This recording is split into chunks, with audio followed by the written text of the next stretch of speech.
And Deacon. Graham's here with me in the Canberra studio. Hi, Graham. Hey, mate. Very well, thank you. And in the Sky News Centre, we've got Labor strategist Bruce Hawker from Campaigns and Communications. Bruce, it's good to see you. The Craig Thompson matter. No criminal charges likely imminent out of the Fair Work Australia action in the federal court. But as this is pursued, regardless of which avenue, the stench continues for the government. Yeah, look, it's not good news for the government. It hasn't been at all ever since this story came to light, and it's going to continue to be in the spotlight. I guess it got a little bit more worrying for the government because there will now be a court case. That means there's going to be a lot of costs associated with it, which Thompson presumably is going to have to bear himself. The big question, I guess, is when those sorts of expenses start being carried by him. I suspect it'll be a little way down the line yet. I think the HSU is also looking to take action. So this is a story which is not welcome for the government, but they just need to push on through it. He's no longer a member of the government, he's an independent, but of course the government does depend on his vote for survival in the parliament. Indeed it does. And Grahame Morris, this comes despite that negative assessment by KPMG, its audit of the Fair Work Australia investigation. Yeah, look, we'll see if we can stay out of trouble here. Look, as I understand it, Craig Thompson, the maximum penalty would be about $200,000 if everything was proved, plus pay back any amount of money that is owing to the trade union that has been misused. Now, that is a lot for one individual to carry. And it'll be interesting to see if the Prime Minister insists that no Labor Party official bankrolls this. And, the way the Prime Minister is going on these sort of things with her judgment, she probably thinks it's not a bad idea for former colleagues of hers to, or at least anybody, to get a trade union credit card and pop into a brothel and have a cup of tea. She, look, her judgment on these sorts of things has been awful. And we saw last week with Peter Slipper the same sort of thing, where women are on the wrong side of an argument and the Prime Minister getting it wrong. I walked past the Prime Minister's office during all of this debate, and there was this awful, awful smell coming from her office. And I asked a lot of people, Nicola Roxon and Tanya Plibersek, what was that smell? And they said, mate, Graham, that's what hypocrisy smells like. Or at least I'm positive that's what they would have said had they been there. The Prime Minister is getting herself into an awful pickle in judgment on these sorts of things. Okay. And she's really got to come out and say, Labor will not fund this man anymore. Well, Bruce, it'd be unlikely, wouldn't it, that Labor would do that? Well, it would be, but before we get into that, I think it's just absurd to suggest that she would in any way condone that sort of activity if, going to brothels for a cup of tea, as Graham says, if that were to be established by any inquiry, by any court case. So I think that's just yet another instance of overreaching on the part of the opposition on this issue. It's not what her position would be at all.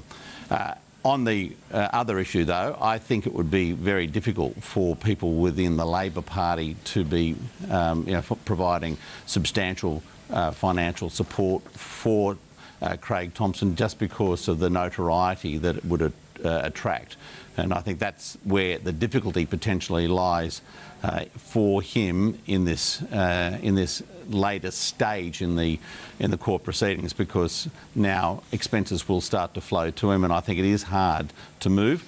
But for heaven's sake, let's not start prejudging this or blaming the Prime Minister for any of this stuff. We're going back to the sorts of events we saw a week or two ago, and I don't think that does credit for anyone. Do you accept that that's overreach, though, from what Bruce said, his assessment? Well, how can you say the Prime Minister condones it, though? That sort of behaviour, it's a bit rich, isn't it?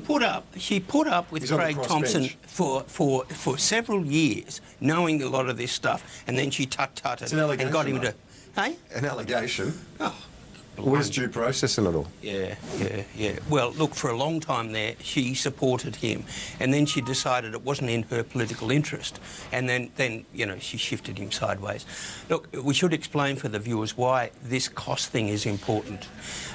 Anyone who is charged with an offence and convicted of something with more than a year's jail cannot sit in the parliament, but nor can anyone who's bankrupt. They can't sit in the parliament.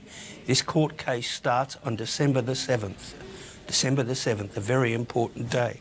And we'll just see who's going to pay for what and what the charges actually are. Let's move on. The essential poll. Bruce Hawker, what did you make of it? Those approval ratings were interesting, particularly the rise in support for the Prime Minister and the opposition leader on both among males and females. I thought it was a curious result, to be frank with you.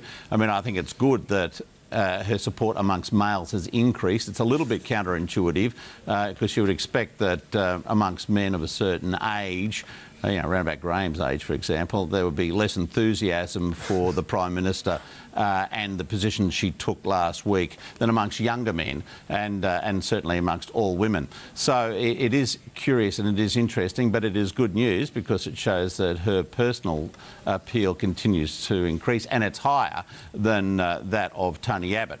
Having said that, the polls are still bad for Labor, frankly. We need to have a number with a 4 in front of it before we can feel comfortable about the next election, and I think we've got a way to go there. But this is a better result than we've seen in recent times. So Labor will take that any day, but not build too much expectation around it just yet.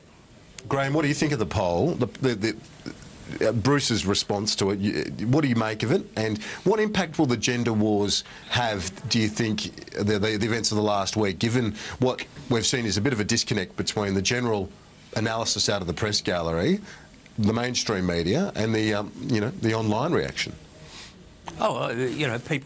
Some people were saying, hey, look at the overseas reaction to the Prime Minister's speech. I'm sure the Prime Minister is very, very big in Venezuela. It's Brisbane, Sydney, Melbourne and Perth she's got a problem. Look, if you had a look at the speech last week, people overseas just saw the speech and they said, oh yeah, strong speech. But what was it all about? She was actually defending a man on sort of sexism, in a sexism debate, who, was very flamboyant in his description of female bodily parts. And you think, oh, PM, don't do it. And all of a sudden we had all of these Labor women running around defending the Prime Minister's stance, and it was awful bloody hypocrisy. But we've seen the numbers in this essential poll. What do you make of that? Among men, the approval's up? It was a polarising speech. It was a polarising week. And at the end of it, I look back and I thought, which profession, which workplace is better than many when it comes to sexism? And look, the press gallery in Parliament House, the staff in Parliament House, and the parliamentary system itself, the politicians, people are normally treated as equals. And I think we've got to be a fraction careful here that the Prime Minister's little campaign and some of her henchwomen doesn't end up sort of almost demeaning women, that we go the other way. And instead of treating everyone as equal, everyone cops the same sort of abuse, that we end up putting people on a prissy little pedestal again. That's not what anyone wants. This building is sort of built around journalism, parliamentarians and staffers who are all equal. That's how they should be. Well, that's not likely Bruce, to happen. you can respond. But, Bruce, I want to ask you as well, you can respond to that, but I want to ask you about the point that Graham made, it was polarising. But it seems it's been polarised on party lines, not on gender lines. If you look at the numbers, an improvement for Tony Abbott among men, an improvement among Julia Gillard among men. Yeah, and the same can be said for female voters too. As I said earlier, I think that's curious. It doesn't sort of ring quite true to me. But having said that, I think it was a very strong strong speech delivered probably on behalf of the wrong person. So, I mean, I think she took Tony Abbott to task, but of course there was the issue of Slipper and what he'd done in his texting with Ashby. So that's always going to be a problem area. I think we're all better off being past it now and getting into other areas. I don't think that last week was the greatest week for anyone. It certainly wasn't a great week for Tony Abbott. And I do think that we're better off moving past that. In response to the points that Grahame makes, you know, I don't think there's any suggestion that women in the Parliament are anything other than very robust members of the Parliament. You know, they are copping a fair whack from time to time, and they're giving as good as they get. So I don't think we need worry about the thing getting too politically correct at all. I don't think that's ever going to be a problem in our Parliament. I think we could do a lot to lift the standards, frankly, but I don't think that's going to happen when you've got the sort of opposition that we have at the moment, which is you know, going for the jugular at every opportunity. And just finally on the overseas visits, this is going to dominate our coverage over the next few days. Bruce, only a couple of minutes left, but quickly your thoughts. The Prime Minister in India, has that been a relationship overlooked for too long? I think so, and you look at the opportunities for Australia in India, trade-wise, it's fantastic, and we've got shared parliamentary and cultural traditions that go back to, you know, the colonial days. We've got sporting links. We've got a lot of things that make India a very solid place for us to be doing business, and of course it is one of the tigers of Asia, so it's high time we were in there and working harder to get a really strong trade relationship with them, and I wish her all the luck in that. And Tony Abbott's in Indonesia. Grahame, promising no surprises with that relationship, but that doesn't necessarily mean Indonesia's going to like everything he's got to say, particularly on turning back boats. Look, I think that's true, but you know, he's quite entitled to say, look, if I win this election, this is what I'm going to do, and he ought to do it face to face. In fact, I think both of our leaders are doing the right thing this week with what they're trying to do offshore on behalf of our country. I hope they get it right. OK, Grahame Morris and Bruce Hawker, gents, thanks a lot for that. I appreciate it. We're going to take